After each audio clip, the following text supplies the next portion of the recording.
cinéma, c'est 24 fois la vérité par seconde. Alfred è bellissimo!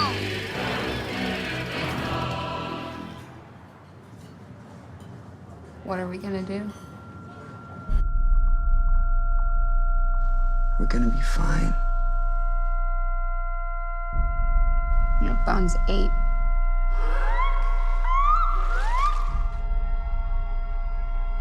From now on, we just use Bone when we need him.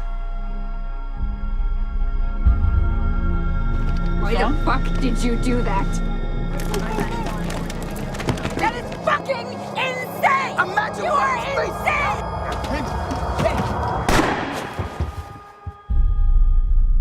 C'est né d'un court-métrage que j'ai tourné en 2012, voilà, qui m'avait été inspiré par quelque chose que j'avais vécu sur la route, où je m'étais fait en fait dépasser sur l'autoroute par une maison, donc pas par un camion ou n'importe quoi, mais c'était vraiment juste une maison qui m'avait dépassé comme ça.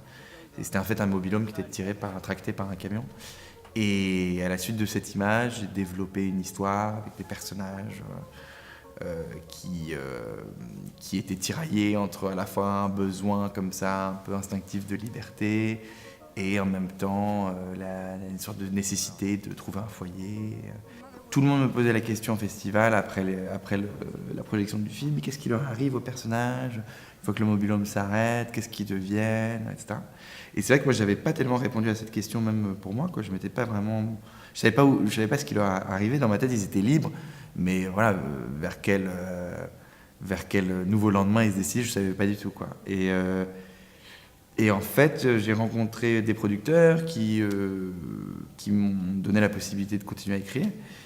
Et j'ai repris en fait l'écriture du film là où je l'avais arrêté avec le court-métrage. Donc mobil-home, le long-métrage, c'est pas comment dire, j'ai pas étiré l'histoire du court-métrage, j'ai vraiment continué l'histoire du court-métrage. Donc en fait, mobil-home, c'est un petit peu du court-métrage et puis ce qui arrive au personnage du court-métrage sur une durée plus longue. C'est une métaphore de ce que vivent les personnages au fur et à mesure. Et d'abord, le mobil-home, c'est un refuge. Ensuite, comment dire, ça devient potentiellement un foyer. Puis ensuite, finalement, c'est un objet, c'est un leurre qui les mène à leur perte, quoi. Donc, c'est plusieurs. Enfin, l'image du mobil-home devient plusieurs choses et résonne avec un peu le destin des personnages. Et c'est vrai que j'ai voulu creuser l'image du mobil-home jusqu'au bout. Et c'est aussi pour ça que j'avais envie de faire le long métrage.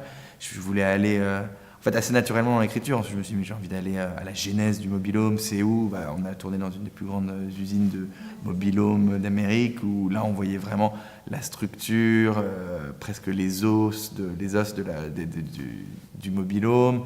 Ensuite, je me suis imaginé quand même voilà, ce que c'était que si je voulais aller au bout de la fragilité du mobil-home, je voulais voir un mobil-home vraiment voler en éclats. Donc ça, c'est quelque chose qu'on a tourné aussi. Donc ça, c'était des images que j'avais qui étaient assez précises. Moi, j'aime bien écrire des personnages et des situations sans me soucier de si c'est réel ou pas. Je ne fais pas un documentaire, j'ai pas un message particulier que je veux porter sur un sujet. C'est d'abord une envie de raconter des personnages et des situations. Et voilà. Et après, au moment où j'ai une histoire, où j'ai des personnages qui me touchent, et ben à ce moment-là, je confronte cette histoire et ces personnages au réel. Parce qu'en effet, au cinéma, on n'a pas envie de raconter n'importe quoi. Et surtout, on a envie que les situations soient crédibles. Et ça, pour moi, c'est vraiment la deuxième partie du travail. Et là, voilà, moi, j'ai fait des recherches, les producteurs ont fait des recherches, les personnes qui m'ont aidé sur le scénario, sur les décors. Moi, c'est un scénario que j'ai commencé à écrire quand j'étais à l'école. Donc, j'avais des professeurs, je faisais lire le scénario des professeurs. Tout à coup, les gens me disaient « Ah, mais ça me fait penser à telle histoire, ça me fait penser à tel endroit, etc. » Donc, moi, je pars dans la fiction. Ensuite, j'essaie de la confronter au réel. Et puis, souvent, quand on la confronte au réel, on se rend compte que le réel est infiniment plus riche que la fiction. Moi, les repérages m'ont emmené beaucoup plus loin que là où j'étais au départ. C'est un film que je devais tourner aux États-Unis, je l'ai tourné au sud du Canada. Alors après, ça marchait beaucoup mieux pour les personnages parce que c'était toutes les zones frontalières du sud du Canada et du nord des États-Unis. Et du coup, c'était des endroits un peu fantomatiques comme ça, enfin pas vraiment définis, quoi, un peu flous. Et je trouvais que ça marchait très bien, ça collait assez bien à ce que vivaient les personnages, qui étaient dans l'illégalité, qui appartenaient à aucun lieu. moi je pense que les décors mentent pas. De la même manière que quand on dirige un acteur, on essaie toujours d'arriver au moment où ils ont arrêté pas de mentir, mais où on n'est plus dans l'interprétation, on est vraiment juste dans le personnage. Et il y a un peu ça avec les décors, il y a un peu ça avec les lumières, il y a un peu ça avec les costumes. C'est que souvent il y a un moment où quand on essaie trop de reproduire, on n'y croit plus, quoi. Du coup, il faut toujours un peu chercher, enfin en tout cas j'essaie toujours de chercher un peu une vérité. Et c'est vrai que dans les décors, tout à coup je me dis, mais est-ce que là on n'est pas en train de raconter un grand bobard, quoi. Et voilà, et du coup on a commencé à refaire des recherches, etc. Et on s'est rendu compte que les endroits où on était, il y avait eu une descente de flics, il y a eu une semaine avant qu'on y soit pour un combat de coq, il y avait eu... Donc voilà. Assez inconsciemment, je pense que je vais dans des univers qui sont peut-être loin de moi, des territoires qui sont loin de moi. Je veux dire, les États-Unis, moi je suis né en France, c'est pas du tout... ça m'est pas familier au premier abord. Mais ça me permet, en fait, de me désinhiber complètement sur mon regard et de me rattacher toujours à mais qu'est-ce qui les unit, eux et moi, quoi. Qu'est-ce qui fait que ce qu'ils vivent est universel? Qu'est-ce qui fait que ce que vit Ali, j'arrive à le comprendre, j'arrive à le ressentir dans mes os? Qu'est-ce qui nous rapproche? Qu'est-ce qui nous rend humains ensemble, quoi. Et du coup, c'est souvent un dispositif que je mets en place, mais je pense de manière assez inconsciente. Où, voilà, je pars sur des personnages, des situations qui sont assez loin de moi. Et je me rattache aux sentiments amoureux, aux sentiments de vulnérabilité.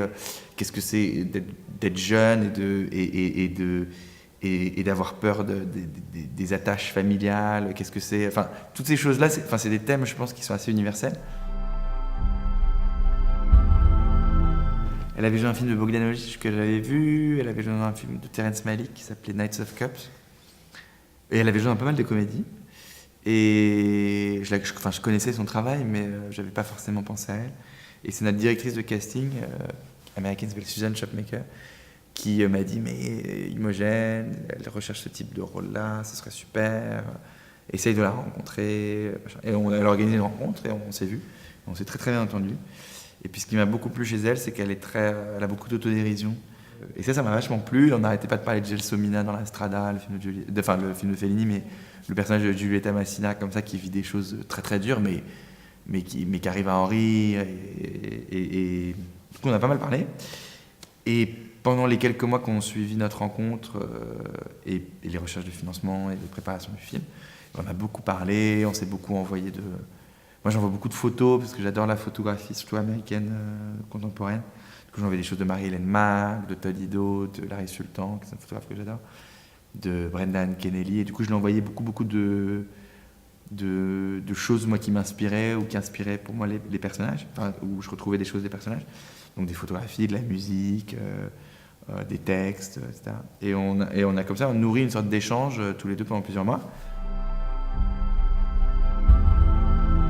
J'avais des repères, en fait, mais après, j'aime bien, moi, laisser quelque chose d'un peu flexible sur le tournage pour qu'on y croie. J'ai toujours besoin d'y croire, en fait, parce que je me dis à chaque fois, si moi, j'y crois pas, personne ne va y croire. Donc, j'essaie de mettre en place un environnement assez souple pour que tout à coup, les choses se fassent un peu naturellement, qu'elles existent indépendamment de moi. Et puis ensuite, moi, je suis là vraiment pour corriger, pour rectifier si jamais ça marche pas, ou pour pousser quand tout à coup ils vont proposer quelque chose qui me plaît. Et bien souvent, ce qu'on finit par avoir à l'écran, c'est des choses qu'ils ont proposées eux, parce que ils incarnent les personnages, du coup ils savent mieux, ils ont la gestuelle.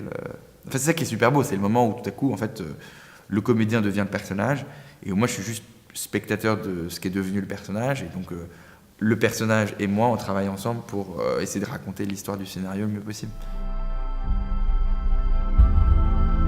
En fait, ce que je trouve super beau, généralement, c'est quand je vois des films qui sont des œuvres de gens juste simplement très créatifs et qui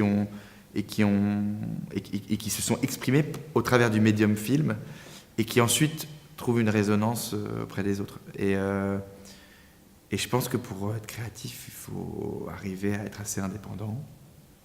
Et je suis assez optimiste en voyant les films qu'on voit ici, parce qu'on se rend compte que la programmation est extrêmement variée, hyper riche. Il y a des films d'ampleurs très très différentes, des petits documentaires, des grandes fictions, des plus grands documentaires, des plus petites fictions. Et je pense que quand on est indépendant, dans la création, on est plus facilement authentique et c'est ce que j'aime au cinéma, c'est quand je vois des choses authentiques.